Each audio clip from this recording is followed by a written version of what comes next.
I'd like to introduce you to another fabulous artist in the Palm House Spring Exhibition, Jeff Hamilton, who is a wonderful drawer and does many other things which we'll show you very soon. First of all, we'll talk about your lovely drawings, Jeff. Tell us about this wonderful piece here. My favourite Angophora. Angophora? Yeah, I love trees, and I think probably the Angophora is one of my favourites. The way it twists around and just, And Angophora, is that a gum tree? Is it an Australian plant? To tell the truth, I'm not entirely certain if it's part of the eucalypt family. It's very similar. You'd have to ask somebody who works here in the gardens. But it is a native. But it is a native. It's a native of and this one was up on Wollombi, on a property up in the country. All right. That's a beautiful rendition. Really that tall. One. Yeah. So Very big tree. Really way up high. And one of my favourites is this lovely little quick sketch up here. Tell me where that was. Oh, this one here? No, this one here. I think that's... Yeah. Well, I can't exactly remember which street it is, but it's not far from your gallery. Oh, really? Just, yeah, you know, the new establishment there, whatever it's called. Republic, the Republic. Yes. There's a park just further down, and there's this fence, and you can see terrace houses. I think what's that big building? Well, isn't that the CD Tower? Yeah, in the background. Is that in William Street? No? No. Harry Seidler's. Harry Seidler's building. Block of flats. Horizon. The Horizon. Slightly more than a block of flats. Well, because I'm being a bit prosy. It's still a block of flats. They cost about $8 million each or something, do they? Something like that, yeah. Well, thank you. Well, I think that's that building. The Horizon. But I haven't been back to have a look. It's the only very tall building in Darlinghurst. It's a little bit like Blue Towers. Yes. The only tall building over there. Seidler's, Yeah. I was living on the North Shore at the time. All right. Thank you very much for that information. Would you like to say something about Jeff's work? I've only just started looking at your film. We're actually doing an interview for YouTube, and you're on. I'm old. You're on. And I don't even know. We have a special guest here at the Palm House today. What's your name? It's Mara Diamond. Oh. Thank you for coming, Mara. Isn't it a wonderful venue? It is. It's a fantastic company, something new. And a long time ago, I enjoyed it then. I'm glad that you've and you've got such a diversity. Artwork, so amazing. Thinking in the same. Well, I work in several media anyway, so I've hung my drawings here, because a lot of the drawings are actually studies for stained glass. So over that side, that's my glass.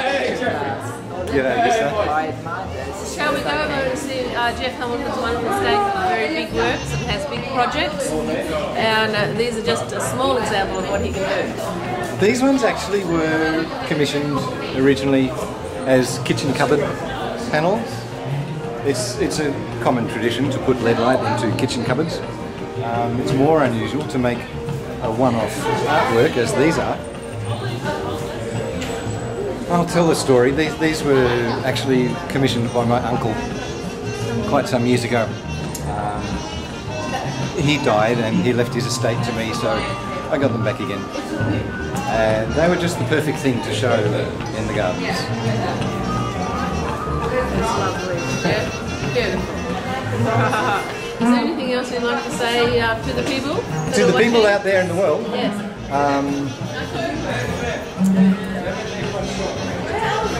What can I say? Except I can make magic for you. Sandra Guy, curator and wonderful artist herself. She has just started a new business called Artifacts, is that That's right, Fossil Artifacts, in which I wholesale these pieces here, fine art ceramics, to fine upmarket decorating stores, interior decorating and design stores. What I'm trying to say with these pieces are that I have a reverence for nature and ancient species, and every species leaves a mark or an imprint on the world. And I wonder what sort of imprint that we, our species, is leaving on the world, particularly with climate change and that sort of thing. So I use imprints of various different species on a clay tablet. It also represents our knowledge and the evolving knowledge of the human species and our reverence for knowledge in terms of museum pieces, archaeology, that type of thing. So I use natural oxides that come from the earth. They can't fade. They're representative of the earth. And I often use, in these pieces here, the Wollemi pine, which is a dinosaur tree. It was thought to be extinct for about 2 million years. It flourished in the time of the dinosaurs and was discovered in 1996, I believe, in a secret gully in the Wollemi National Park, just west of Sydney. So this is what I'm trying to say. What are we leaving? And what impact are we having? And every species leaves its imprint. Farmhouse exhibition, Diablo. Thank you very much. A lot of people have been admiring his work, and we've already sold too. That's wonderful, isn't it? That's great stuff. Yeah. Tell us a little bit about your work and how you do it. Essentially, I'm a basket maker who can't or doesn't make baskets. Use traditional basket making materials, which are free, and as an artist, free materials is always good. You just spend a lot of time collecting them. How I start? I'll start at the beginning, like on this one, for example. It's a number, and then I'll replicate the number and then work through a number sequence, which I've got worked out in my head, until it forms a curve, and then reach another point and reverse it, or mirror it, or yeah, it's just numbers. I play with numbers in my head. I can't stop counting. I obsessively count. The addition of colour to my work recently is a new thing. I just think it's I don't know, a little more happier. I've been calling the colour pieces my optimistic period. Yeah, that's about it really, I think. Yeah. Well, thanks very much, Diablo. It's a wonderful day we're having down here, isn't it? Oh, it's a great day. The equinox and solstice shows always, top-notch events. And we've graced with such a beautiful day. Yeah. It's really hot. It's 28 degrees out there, and it's spring, and the sun is shining, and we're all enjoying ourselves very much. There's a beautiful atmosphere down here this afternoon. The thunderstorm that they predicted didn't happen, so yeah, really good. So we're hoping that you sell more, Diablo. I hope that everything goes really well for the next 2 weeks. Yeah, that'd be great. Yeah, Farmhouse Equinox exhibition for spring. Peter's extremely accomplished and beautiful nature painter, as you can see. Do you use watercolours? They're watercolours, aren't they? These are mainly watercolours, watercolour and pencil, although that one there is actually watercolour and pastel. All right.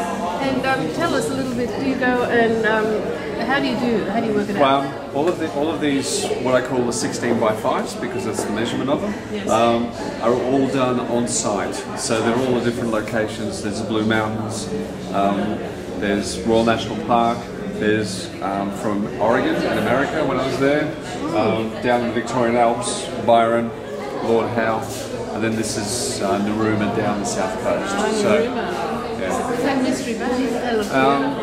It's just off Handkerchief Beach, just south of Narooma. So you just get a chair and set up an easel and start painting? Even with the larger paintings, I'll always do a sketch on site. Some of these started from sketches and then just worked further into them, and then I'll take them back to my studio and then work on them from there. They're beautiful, aren't they? Don't you think, Lana? They're very nice. These are all very special places all around Australia. And he goes to the site and does a sketch, does an artwork, and then goes back to the studio, like you said. I think that they're wonderful, Peter. I think you're doing so well. Thank you very much. Yeah, and they're so apt for this wonderful spring exhibition in the Farmhouse. You having a good day? Yes, very good day. Thank you very much for curating it. Well, I hope we'll do it again. Yes, we will. Yeah. We'll do the autumn one, is that right? Yeah, autumn in April. Yeah, we decided because summer's too hot here, it's like a hothouse. Yeah. And so in summer it's just, so we're having a lovely day today. Thanks, Lana.